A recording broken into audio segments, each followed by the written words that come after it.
అనగనగా ఒక రైతు తన పొలంలో పనిచేసుకుంటూ ఉండేవాడు. ఆ విధంగా ఒకరోజు అతను పనిచేసుకుంటూ ఉండగా ఒక పక్షిని చూశాడు. అది చీకటి పడే వేళ కావడంతో ఆ పక్షి బంగారు రంగులో మెలమెలా మెరిసిపోతూ ఉంది. రైతు దాన్ని జాగ్రత్తగా పట్టుకున్నాడు. అది మరింత కాంతివంతంగా మారింది. ఉన్నట్లుండి అది మాట్లాడడం ప్రారంభించింది.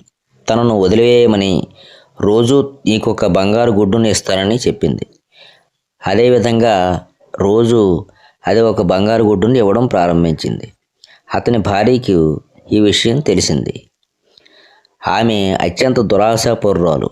అందువల్ల ఆమె ఆ పక్షిని పట్టుకుని కూర వండి రాజుకు పెడితే ఇంకా ఎక్కువ డబ్బు ఒకేసారి వస్తుందని తలచింది.